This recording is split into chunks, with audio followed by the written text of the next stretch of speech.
तुलसीदास ने रामचरितमानस में एक विशेष बात कही, समर्थ को नहीं दोष गुसाई, रवि पावक सुर सर की नहीं। अर्थात समर्थवान जो लोग होते हैं वो कुछ भी करें, उनको कोई दोष नहीं होता है। इसी तरह से हमारे श्री रामचंद्र जी जो रामायण के महानायक हैं, उनको जो भी करना था और वो उन्होंने किया, और जैसा मन में आया वो किया।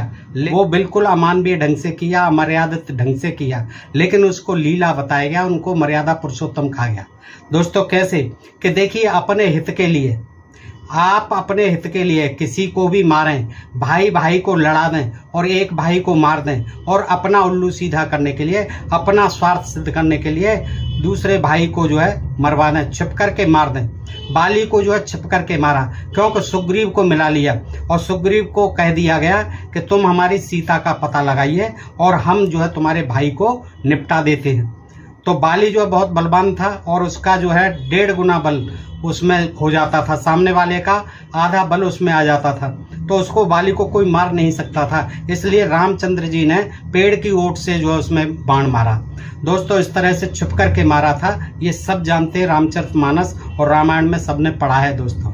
लेकिन फिर भी कहा गया कि उन्होंने ये लीला की और फिर सुग्रीव से कह दिया कि अब आप जो है सीता का पता लगाइए। रामचंद्र जी जिन्हें भगवान कहा जाता है, उनको ये पता नहीं था कि कौन ले गया सीता जी को, कहाँ ले गया। तो अब वो जो बंदरों से जो है ये आशा कर रहे हैं, अपेक्षा कर रहे हैं कि सुग्रीव जो अपने बंदरों को भेजे और सीता जी का पता लगाए। दोस्तों कैसी कैसी अमर्यादित बातें हैं, कैसी कैसी ये अवैज्ञानिक कथाएं हैं दोस्तों, पढ़ करके ताज्जुब होता है। और इनको तथाकथित धर्मशास्त्र कहा जाता है और इनके ज्ञान को जो है ज्ञान विज्ञान कहा जाता है। इसकी जो कहानी है वो रामचंद्र जी जो है सुग्रीव से कह चुके हैं कि हमारी सीता का पता लगाइए। अब हमने जो है आपको भाई को मार करके और यहाँ किष्किंधा का राजा बना दिया है। भूल जाता है, लेकिन उसको याद दिलाने के लिए लक्ष्मण जी जाकर के धमकी देते हैं कि तुम जो है मद में आकर के, सत्ता के मद में आकर के वादा किया हुआ रामचंद्र जी से भूल गए, पता लगवाइए। तो उसको जो है बड़ी बेचैनी होती है और बड़ी हड़बड़ाहट के साथ जो है अपने मंत्रियों को बुलाता है सुग्रीव, और देखिए कितने बानरों को भेजता है। और देखिए किस तरह से इस प्रकरण में ये भी जान पाएंगे, सरयू नदी जो है देखिए किस प्रकार बनी है, कितने पदम जो है बंदरों को भेजा, कितने करोड़ और बंदरों को भेजा। मनुष्य नहीं थे, पता नहीं, रामचंद्र जी भगवान थे, उनको पता ही नहीं था कुछ। और फिर मनुष्य जो है पता नहीं कहाँ चले गए, उनके जो ब्राह्मण थे जिनकी वो चरण वंदना करते रहे वो पता नहीं कहाँ चले गए, वो ज्योतिषी और विद्वान कहाँ चले गए, वशिष्ठ जैसे महागुरु कहाँ चले गए, कोई नहीं बता रहा है, कोई उनकी मदद को नहीं आ रहा है। उनकी चतुरंगिणी सेना कहाँ चली गई, भरत जी क्यों नहीं जा रहे हैं, उनकी बंदर जो है उनकी रक्षा कर रहे हैं, उनकी मदद कर रहे हैं, बंदरों को जो है बंदरों की शरण में पहुंच रहे हैं, बंदरों से ये अपेक्षा कर रहे हैं कि सीता जी का पता लगाओ। सुग्रीव जो है देखिए क्या आदेश देता है कि उसे याद आता है और अपने जो है 2 वो होते हैं उसके गज और गवाक्ष, उन दूतों को बुलाता है, सेनापतियों को बुलाता है। गज और गवाक्ष शीघ्रता से आ जाते हैं और उनकी मन बुद्धि और शास्त्र की गति जानकर सुग्रीव अमृत के समान वाणी बोलते हैं, तुम जानकी के ढूंढने को पूर्व दिशा में जाइए और राम काज समझकर इसमें देर मत लगाइए। ये राम काज है, ये करना ही करना है, जाइए पूर्व दिशा में। किससे कहा? गज और गवाक्ष से। समुद्र स्रोत, नदी के तीर, पर्वत और झरनों के स्थान, ब्रह्मपुरी कामा तक ढूंढिए, सरोवर, बावड़ी, पर्वत और कंदराओं को, देवताओं के स्थान, जितनी खोहें, खोहों को, गुफाओं को, सबको जाकर के ढूंढिए। और कहाँ है सीता जी पता लगाइए। जो कोई तुम्हें मार्ग में मिले उससे ही जानकी के समाचार पूछना। देखिए, रामचरण प्रणाम कर उरधर जुगल स्वरूप, 7 कोट बानर बली, चले पूर्व कह भूप। तो रघुनाथ जी के चरणों में प्रणाम कर, युगल स्वरूप को हृदय में धार के, यानी राम लक्ष्मण के स्वरूप को हृदय में धार कर 7 करोड़ बानर यूथ, 7 करोड़ बानरों के दल किस ओर चले? पूर्व की ओर। ये तो इतने बानर तो पूर्व की ओर चले हैं। कहां पर? पूर्व की ओर। 7 करोड़ बानर। देखिए, अब देखिए, बाली अनुज सुखेण बुलावा और कर सम्मान निकट बैठावा। तब सुग्रीव ने सुखेण को भी बुलवाया। मयंद, उससे कहा फिर सुसेन से, तुम और मयंद भाई उत्तर दिशा की ओर जाओ और सब किसी से जानकी की सुध पूछो। तुम गंधमादन पर्वत, सुमेर पर्वत, पर्वतों को छानो। है अर्जुन पर्वत, नीलगिरी पर्वत, कंदरा, शिव का कैलाश पर्वत, अलकापुरी ढूंढकर गंधर्व और यक्षों से कोमल वाणी में पूछो कहाँ है सीता। उनसे पूछकर फिर आगे पग धरना, अर्थात सुंदर मानस सरोवर में जाना, जहाँ के सुंदर वृक्ष फल फूलों के बोझ से झुके हुए पृथ्वी को छूते हैं। वहां श्रम निवारण कर यानी विश्राम करके कुछ समय भोजन करना, फिर प्रभु के काम में ढील मत करना और उनको सावधानी से हृदय में रखना। सब स्थानों में ही मन लगाकर ढूंढो जिससे एक जान की आ मिले। हे वीरो, वहां ऋषियों और तपस्वियों से पूछो और फिर आगे जाओ। मलेच्छ देश होते हुए, देखिए मलेच्छ देश में भी जाना है। मलेच्छ यानी यवन यानी मुसलमान। मलेच्छ देश होते हुए उत्तर सागर तक जाना। देखिए ये मलेच्छ देश जो समय था, अब ये सोचिए मलेच्छों का देश, ये मुसलमानों का देश यानी इस्लाम का जो उदय हुआ है वो 1400 वर्ष पूर्व हुआ है। और ये घटना जो उसी समय की है, 1400 वर्ष पूर्व की है, तभी तो मलेच्छ देश आ रहा है। पहले कहाँ था मलेच्छ देश? 1400 वर्ष पूर्व। तो मलेच्छ देश होते हुए उत्तर सागर तक जाना। ये पढ़ते हैं तुर्की वगैरह जो पढ़ते हैं, मलेच्छ देश होते हुए कहाँ पहुंचना है? उत्तर ध्रुव तक पहुंचना है, उत्तर सागर तक पहुंचना है, जहां सूर्य का प्रकाश नहीं पहुंचता है और जहां पानी भी जमकर बर्फ हो जाता है उत्तरी ध्रुव पर। और वहां जाना, वहां श्वेत भूमि है। श्वेत भूमि यानी बर्फ से ढकी हुई है, तो वो श्वेत भूमि कहलाती है। और वहां से ही पृथ्वी का अंत है। ऐसा मान लिया ना कि उत्तर जो है, उत्तरी ध्रुव जो है पृथ्वी का अंत है। देखिए क्या ज्ञान है। और फिर सुमेर पर्वत के शिखर पर जाना, कैलाश पर्वत है वहां, और वहां कागभूषुंडी महाराज रहते हैं। किस पर? सुमेर पर्वत पर। वहां एक मोतीचूर नामक कुंड है। क्या कुंड है? मोतीचूर नामक कुंड है, अमृत के समान जिसका जल है और जिसमें कपूर की कीच रहती है। क्या रहती है? कपूर की कीचड़ रहती है उस जल में। किसके जल में? मोतीचूर नामक कुंड के जल में। किसकी कीचड़ रहती है उसमें? कपूर की कीचड़ रहती है। देखिएगा क्या ज्ञान है, क्या विज्ञान है। पढ़िए रामचरितमानस को, है तभी तो ये ज्ञान विज्ञान मिलेगा। देखिए आगे का सुनो। आगे कहता है जमुनी बीच अहते ठाऊं और जम्बू धूप जासुते नाऊं। ये जो है तुलसी कृत रामायण किष्किंधा कांड। देखिए ये जमुनी के बीच में एक स्थान है। किसके? जामुन के वृक्षों के बीच में एक स्थान है जमुनी, जिसे कहते हैं जमुनी। और वहां जामुन के पेड़ के कारण ही उस स्थान का नाम जम्बू द्वीप है। क्या? जम्बू द्वीप।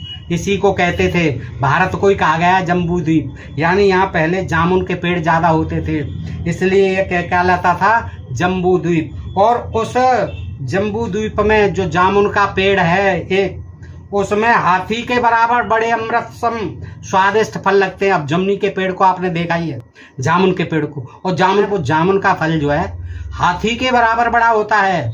देखिएगा क्या विचित्र ज्ञान है। हाथी के बराबर बड़े अमृतसम स्वादिष्ट फल लगते हैं जामुन के वृक्ष पर, हाथी के बराबर बड़े।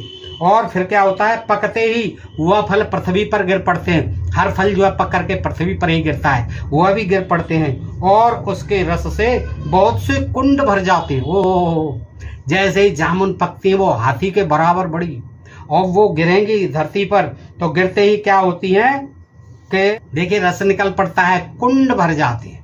जामुन के रस से कुंड भर जाते हैं।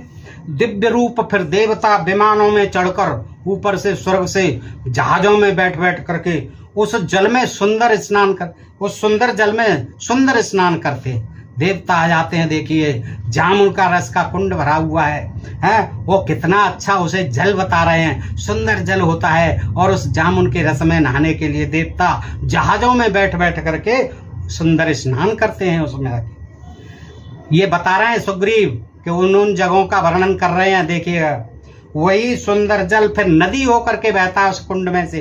इतना हो जाता है रस, इतना गिरती हैं जामुन के फल, क्योंकि हाथी के बराबर बड़ी होती हैं। फिर वह कुंड का जल जो है सुंदर जल नदी बन करके बहता है, जो अयोध्या के निकट सरयू नाम से प्रसिद्ध है।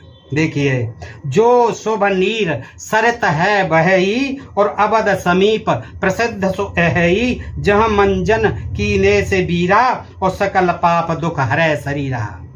देखिए वो सरयू का जल देखिए कैसे बना। अब आप जहाँ स्नान करने से शरीर में कोई पाप और दुख नहीं होता, नहाना, खूब डुबकी लगाना उस सरयू नदी में। देखिएगा अब ये अयोध्या की तरफ ही भेज दिए किष्किंधा से कि वहाँ भी जाओ, कहीं सीता जी उधर ही नहीं पहुँच गई हों अयोध्या में, और वहाँ भी जाओ उत्तरी ध्रुव पर जहाँ बर्फ जमी होती है, वहाँ भी देखो, तमाम जो है मलेच्छों के देशों में होकर जाओ।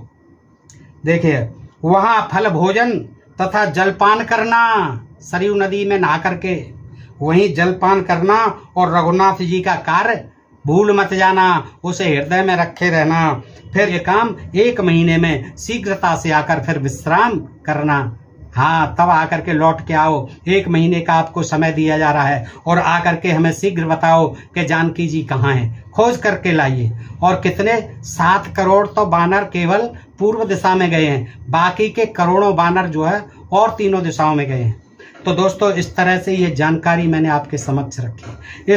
दोस्तों इस जानकारी का मकसद केवल इतना ही है कि आप समझें कि जिन लोगों ने इनको लिखा, जिन लोगों ने इनको कथित धर्मशास्त्र बताया, इनमें देखिए कैसी कैसी कथा कहानियाँ हैं, जिनको ज्ञान विज्ञान कहता है। बताइए इनको, समाज को इनसे क्या फ़ायदा होना है? कोई फ़ायदा नहीं होना है। ये बिल्कुल जो है कोरी गप हैं, कोरी जो है बकवास हैं। ये इनसे क्या लाभ होगा मुझे बताइए आप।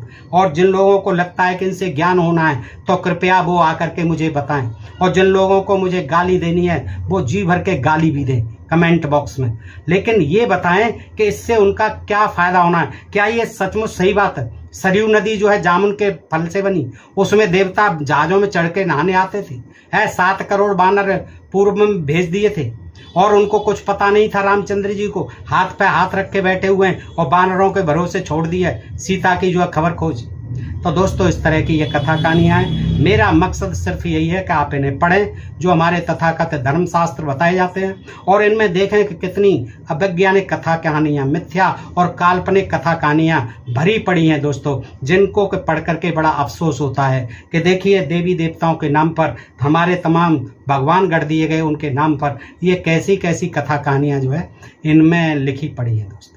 इनसे समाज में अंधविश्वास फैलता है, पाखंड फैलता है, और कुछ शातिर लोग जो हैं इनको धर्मशास्त्र बताकर इनका कथा वाचन कर करके माला माल हो चुके और हो रहे हैं दोस्तों। इनसे समाज का कोई लाभ नहीं होना है। इन कथा कहानियों से समाज का लाभ होगा अंधविश्वास और पाखंड मुक्त भारत बना करके वैज्ञानिक चेतना को। ये हमारा संविधान भी कहता है, हमें अपने देश में प्रत्येक देशवासी का कर्तव्य है, प्रत्येक नागरिक का कर्तव्य है कि अपने देश में ये जो थोथी कथा कहानियाँ हैं सुनते सुनाते जो है हमारे देश का बड़ा अहित हुआ है। अब इनकी कोई प्रासंगिकता नहीं है, अब इनकी कोई ज़रूरत नहीं है। अब ज़रूरत है वैज्ञानिक चेतना लाने की, लोगों में विज्ञान के प्रति रुचि उत्पन्न करने की, ताकि वो समझ सकें कि देश और दुनिया कहाँ जा रही है। दुनिया के देश जो है तमाम अन्वेषण कर रहे हैं, आविष्कार कर रहे हैं, खोज कर रहे हैं, मंगल तक जा रहे हैं, तमाम ग्रहों की खोजबीन की जा रही है, तमाम जो है विज्ञान के उपकरण बनाए जा रहे हैं, तमाम चिकित्सा क्षेत्र में तरक्की हो रही है, और हमारा देश इन्हीं अंधविश्वास और पाखंड और इन गाय गोबर और गौमूत्र तक ही सीमित है दोस्तों। इसी को ज्ञान विज्ञान कहते हैं। और ये 10,000 5,000 साल पहले की इन कथा कहानियों को आज भी इतना महत्व देते हैं कि लोगों के दिमाग में जो है ऐसा अंधविश्वास और पाखंड घुसेड़ दिया गया है जिसका कि जो है अंत होना बड़ा असंभव है दोस्तों। फिर भी हम प्रयास करते हैं ढोल में पोल चैनल के माध्यम से, और आप सबसे अनुरोध करते हैं कि आइए साथ दीजिए और सब्सक्राइब कीजिए इस चैनल को। और फिर मिलते हैं आपसे ऐसे ही किसी जानकारी के साथ अगले वीडियो में। तब तक आप सब मित्रों का हृदय से आभार। नमस्कार, जय हिंद, जय भारत दोस्तों।